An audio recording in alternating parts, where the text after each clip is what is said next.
See, here's the thing. We're both here right now. So sexy.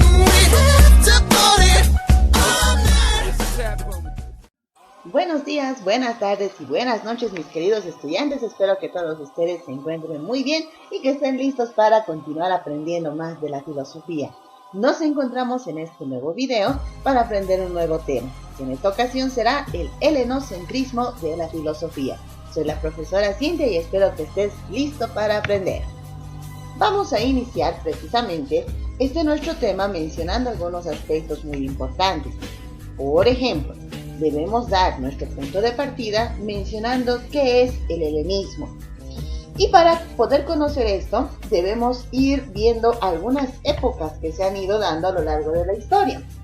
Pues resulta que esta época helenística fue justamente alrededor del año 322 a.C., casi después de la muerte del filósofo Aristóteles. Resulta que durante esta época las ciudades griegas estaban perdiendo su autonomía, estaban en este momento perdiendo completamente su autonomía. ¿Por qué? Porque estaban empezando a ser subordinadas por el Imperio Macedonio, que estaba a cargo del dominio del señor Alejandro Magno, que casualmente era el discípulo de Aristóteles. Resulta también que en esta época comienza a expandirse la cultura griega, y cuando se expande es justamente cuando aparecen nuevas doctrinas filosóficas, comienzan a mezclarse las culturas, comienzan a mezclarse las ideologías, y esto ha generado una crisis intelectual. Además debemos mencionar que el helenismo no se centró en un solo pensador, tampoco en un solo filósofo.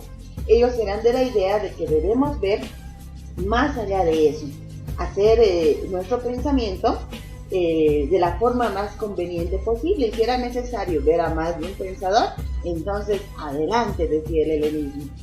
Entonces, de esta forma es que el helenismo comienza a adueñarse de Grecia, a adueñarse en realidad del pensamiento de las personas que vivieron en esta época. Vamos a continuar. Y ahora debemos hablar acerca de las corrientes filosóficas que se manifestaron durante el periodo helenístico.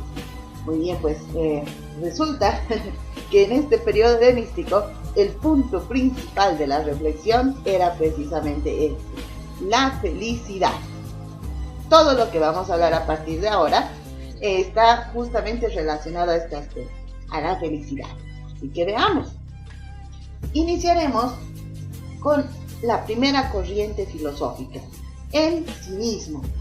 Resulta que esta corriente filosófica surgió como un calificativo despectivo al modo de vivir de la sociedad de esta época, ya que los cínicos, llevan un nombre bastante interesante, ¿verdad?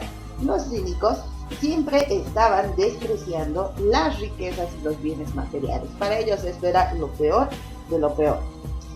Y bueno, vamos a hablar en esta ocasión de los mayores representantes de esta corriente filosófica son el señor Antístenes y el señor Diógenes. Diógenes fue el mayor representante de esta corriente filosófica. Muy bien, ahora debemos también mencionar que ambos filósofos, tanto Antístenes como Diógenes, consideraban que la civilización, esto vamos a ver por acá, la civilización era un mal para el hombre, porque el hombre debería aprender a vivir en armonía con la naturaleza, no destruirla para crecer. Y de hecho, si es que nosotros analizamos algunas partes del mundo, hay sociedades que han aprendido a vivir su civilización rodeados de la naturaleza, lo cual sería ideal y sería bien aceptado por estos filósofos cínicos, ¿verdad? También ellos consideraban que el cinismo veía tanto a la sabiduría como también a la libertad como los caminos que iban a guiarnos a la felicidad. Pero las cosas materiales siempre iban a ser despreciables en todos los sentidos posibles. Los cínicos incluso evitaban el placer, estaban en contra de esto para no convertirse en los esclavos de esto. Además, ellos consideraban que los perros eran un modelo que deberíamos seguir justamente por la sencillez que lleva en su modo de vida este animal. Pero ahora vamos a hablar del máximo representante de la corriente filosófica del cinismo. Así que permítanme presentarles al señor Diógenes de Sinope. Diógenes el perro, le decían a él. No por lo que están pensando, sino que él tenía una filosofía, una forma de pensar muy interesante. Él pensaba que los perros eran un modelo a seguir.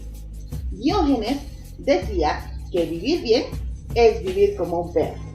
Sostenía que los perros hacen todo, absolutamente todo en público. Duermen, comen, hacen pipí, hacen popó, se reproducen y no se preocupan por absolutamente nada. No sienten la mínima vergüenza. Prácticamente hacen todo en toda su libertad. Los perros viven conforme a las leyes de la naturaleza y no conforme a las leyes que el ser humano ha establecido. O sea que ese es un punto al favor de los animalitos que nosotros tenemos en nuestra casa. Prácticamente deberíamos envidiarlos quizás. Diógenes afirmaba que el hombre civilizado, en el fondo, envidiaba la vida de los perros. ¿No les ha pasado alguna vez a ustedes que han visto a su perro y decían, wow, ojalá yo fuera él, qué tranquilidad? Bueno, pues la finalidad del hombre para Diógenes era lograr la sencilla felicidad que tienen los perros. Agregaba además que los perros logran la felicidad siguiendo sus instintos, cosa que el hombre no hace, porque el hombre, en vez de guiarse en sus instintos, se guía en su razón. Y cuando se guía en su razón, no consigue ser feliz. O sea que prácticamente nos está diciendo que deberíamos envidiar la vida que llevan los perros. Por eso es que a él le decían Diógenes el perro. De hecho, él se rodeaba de muchísimos perros para demostrar su punto de vista. Pero eso no es todo, sino que además Diógenes de Sinope, porque este es el lugar de origen de este caballero, él mencionaba que las convenciones sociales impiden la felicidad. Es decir, que él decía que lo común es que las personas siempre estemos cumpliendo todas las normas sociales. Bueno, conocemos varias normas sociales, las normas que nos dicen qué está bien hacer y qué está mal hacer. Y sabemos que hay castigos si es que en algún momento las llegáramos a transgredir, ¿verdad? Estamos conscientes de eso. Pero Diógenes dice, ¿por qué tenemos que someternos a estas convenciones? Esto nos impide que la felicidad y la libertad se alcancen realmente, nos están impidiendo ser lo que realmente queremos ser. Así, de acuerdo a las normas sociales, no vamos a ser autosuficientes, decía él. Además, el hecho de no ser autosuficientes hace que las personas empiecen a hacer cosas que les, entre comillas, les permitan ser felices, pero que no lo hacen. Por ejemplo, el hecho de tener un trabajo que no nos gusta para conseguir dinero, con el fin de comprar cosas que no vamos a necesitar, quizás simplemente para causar la envidia a alguien. Diógenes renunciaba a este sistema para ser verdaderamente libre y feliz, ¿no? Y además él decía que las personas vivimos en una sociedad artificial. Para él, esta sociedad es hipócrita, extravagantemente hipócrita. Y además él decía que las personas vivimos en la sociedad solo para reafirmar nuestra libertad. Esa debería ser la finalidad. Y bueno, pues haciendo las cosas que nos gustarían hacer en la sociedad, no tendría que causarnos el más mínimo temor. De hecho, ¿qué es lo peor que nos podría pasar? Que nos maten, dice, ¿no? Pero es mejor a veces morir, decía Diógenes, que tener que estarle lamiendo los zapatos a otras personas, como hay muchos que lo hacen. Ese es el punto de vista de Diógenes, que les repito, el mayor y mejor representante que tuvo la corriente filosófica del cinismo. Pasaremos a ver a otra corriente, el hedonismo, que es una corriente de la filosofía que considera el placer como la finalidad y el objetivo de la vida del ser humano. Los hedonistas, por lo tanto, viven para disfrutar los placeres, para intentar evitar el dolor, y bueno, pues el máximo representante de esta corriente filosófica es el señor Epicuro, que nosotros estamos viendo por acá. Y resulta que él menciona que las personas buscan placeres evitando dolores, Solamente así pueden alcanzar la felicidad. Además, esta felicidad se ha de lograr con un bienestar físico y además espiritual. Pero sobre todo, afirma que hay que evitar el miedo porque el miedo te impide ser feliz. El miedo impide la felicidad del ser humano. Muy interesante, ¿verdad? Pero a ver, aquí tenemos que ver algunos aspectos más. Pues resulta que Epicuro afirma que el hombre debe evitar este miedo justamente procurando hacer las siguientes cosas. Primero, para ser feliz es necesario superar el temor a los dioses. Resulta que Epicuro piensa que la creencia de los dioses en los dioses es absurda, porque si existieran no tuvieran el más mínimo interés en nosotros que somos los seres humanos. Por esa razón no hay que hacer sacrificios, tampoco hay que temerles. Y bueno, pues Epicuro, desde el punto de vista hedonista, afirma que no les importamos a los dioses también porque existe el mal. Si realmente les importáramos, él dice, no existiría el mal. Y si el mal existe es por dos razones. Primero, porque no les importamos a los dioses. Y segundo, porque no existen los dioses.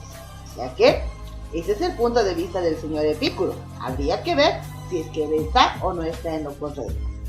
Además, también afirma que para ser felices es necesario transformar el desamparo en el cual estamos viviendo.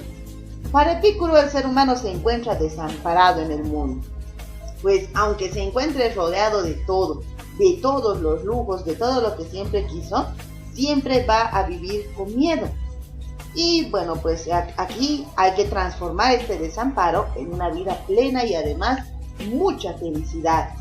El desamparo hace que las personas no puedan alcanzar la felicidad. El estar siempre deseando más que los demás.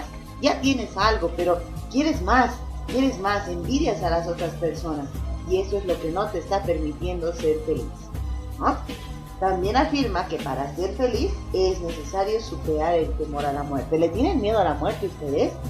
Bueno, pues Epicuro nos afirma de que el ser humano puede estar rodeado de muchas cosas placenteras, pero siempre va a tener un temor a la muerte, ya que la muerte es un hecho patente, que tarde o temprano va a llegar. Todos en algún momento vamos a morir. Entonces resulta que para los hedonistas es importante vencer este temor. Epicuro menciona que los vivos no tenemos por qué tenerle miedo a la muerte, porque finalmente estamos vivos, simplemente tenemos la sensación de la muerte. La muerte es algo que imaginamos pero no la sentimos, y por esa razón dice, es absurdo que tú le temas a la muerte. Para Epicuro no hay un premio y tampoco hay un castigo después de la muerte, porque les repito una vez más, él piensa que los dioses no tienen ningún interés por el ser humano y por agarrar sus almas y demás, ¿no? Además también Epicuro va a decir que para ser feliz es necesario superar el temor al dolor físico. Epicuro aquí hace una referencia muy interesante, hijitos. Él dice que los hombres no le tienen miedo a la muerte, sino que le tienen miedo a la forma en cómo se van a morir. Y bueno, pues esto hace justamente que nosotros tengamos miedo a caernos, a quemarnos, a sufrir algún accidente, no porque vayamos a morir, sino porque vamos a atravesar un dolor físico. Eso nos causaría un dolor físico, ¿verdad? Y por esta razón Epicuro dice, no le tengan miedo a los dolores físicos, ya que cuando es muy intenso, dura poco. Y cuando perdura un poquito más de tiempo, es soportable. Y si fuera muy intenso y muy duradero, moriríamos. Pero como ya vimos, a la muerte no hay que temerle, porque la muerte es el fin de todo dolor. Interesante, ¿verdad? Además, para ser feliz, también Epicuro menciona que es necesario superar ese temor al destino. Epicuro señala que no tenemos que tenerle miedo al destino porque nuestro destino no está escrito en ninguna parte. No hay algo que diga que las cosas deben ser así.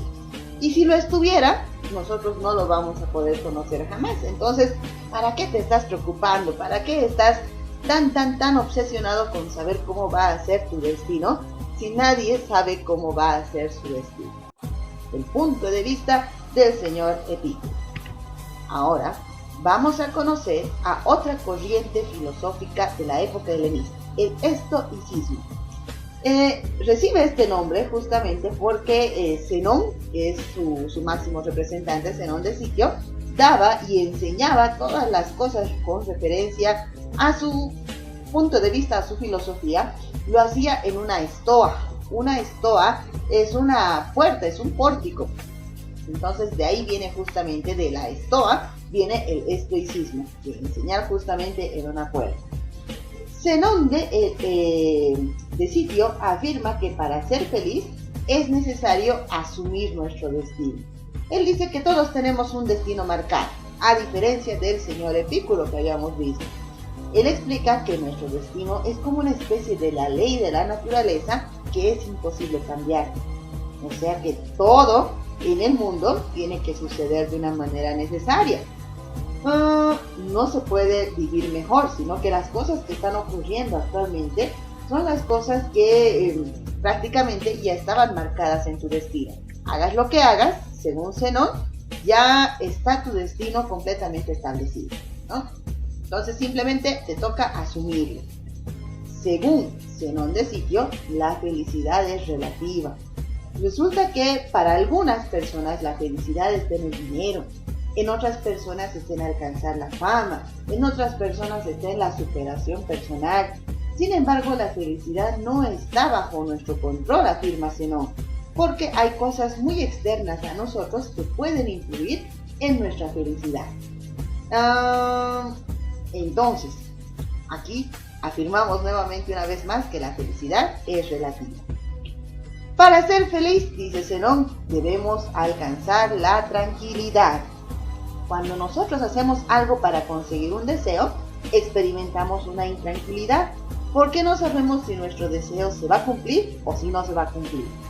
Pero si nuestro deseo se llegara a cumplir, nuevamente caemos en la intranquilidad, ya que podemos perder lo que hemos logrado. Qué terrible, ¿verdad? Entonces la tranquilidad consiste en saber manejar nuestra forma de reaccionar a todas las cosas que van a empezar a ocurrir en el mundo. Hay que mantener la calma, dice Zenón, ¿no? Y finalmente, él afirma que hay que aprender a manejar y controlar las emociones. Los estoicos afirman que no debemos dejarnos llevar por nuestras emociones, ya que esto nos puede perjudicar terriblemente, porque esto va a afectar a nuestra razón, va a reprimir nuestras emociones y esto nos va a generar un daño irreparable. Vean entonces, hemos conocido el día de hoy 3 corrientes filosóficas que se dieron en la época helenística, ¿verdad? Cada una de ellas enfocada en el punto más importante, que era lograr la felicidad. Muy bien, espero que les haya agradado mucho esta disertación que hemos hecho en este momento, porque bueno, pues hemos procurado resumir todos los aspectos que ustedes deben tomar en cuenta para poder aprender los temas que se vienen más adelante. Muchas gracias por ver el video, espero que les haya gustado. No olviden suscribirse, ponerle un like al video y nos encontramos en una siguiente ocasión. Cuídense mucho, chao chao.